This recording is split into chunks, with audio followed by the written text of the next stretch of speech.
Il y a les joies du off-road, mais pour qu'il n'y ait pas de contrepartie fâcheuse, entre guillemets, il va y avoir un essentiel matos dont moi, personnellement, je ne me passerai plus. Et si vous aimez les espaces reculés, être seul au milieu de la forêt et pouvoir en ressortir, eh ben, je vais vous donner ma liste ultime pour le off-road.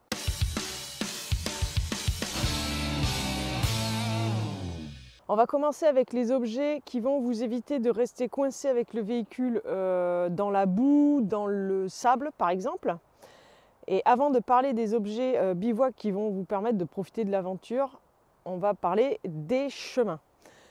Donc je vais commencer avec les plaques de désensablage. Je ne compte plus le nombre de fois où on a été en galère, la roue arrière dans un fossé, patinage artistique dans la boue à plus pouvoir sortir.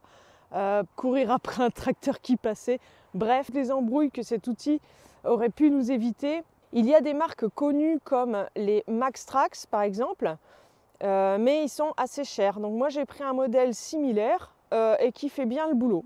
Je mets mes plaques de désensablage assez en hauteur pour pouvoir être sûr de pouvoir les attraper dans n'importe quelle situation. Donc moi elles sont en haut, je vous mettrai les liens en description. Si ça vous intéresse de voir un petit peu ma liste. Un tire-fort, ça c'est hyper bien si on voyage seul.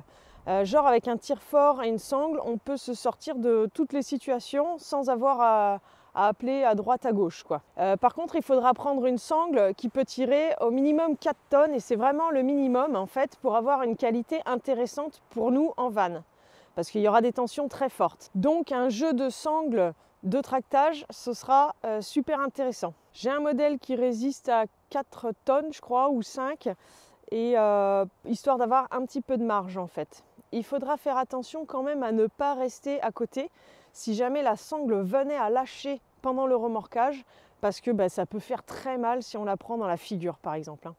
Si vous ne passez toujours pas sur ce chemin qui vous chante l'aventure un petit peu, il y a aussi la solution de dégonfler un petit peu les pneus. Mais bon, le truc c'est qu'il faut pouvoir les regonfler après.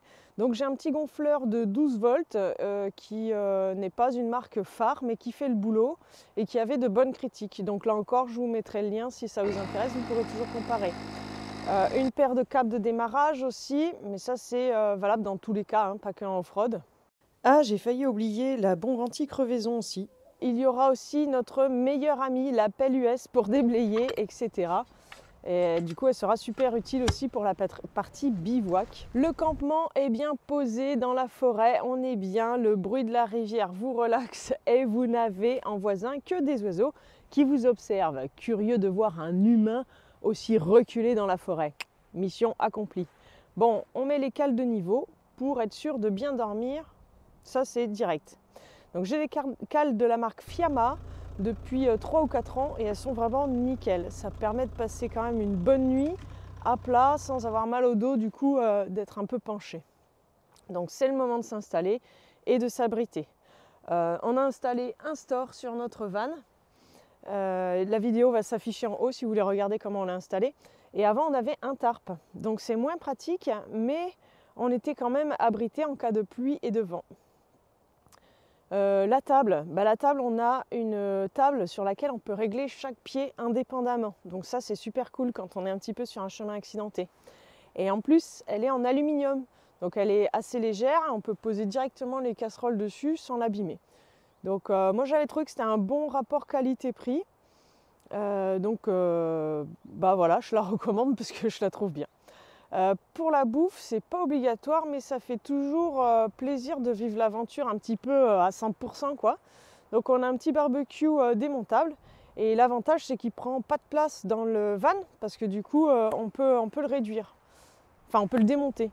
Et en plus du coup on a peu de risque de créer un incendie parce que c'est quand même bien protégé. Autre avantage, on pourra facilement cuisiner même quand il y a du vent. Il n'y a pas besoin d'acheter des cartouches de gaz, donc c'est aussi une solution avantageuse en mode débrouille.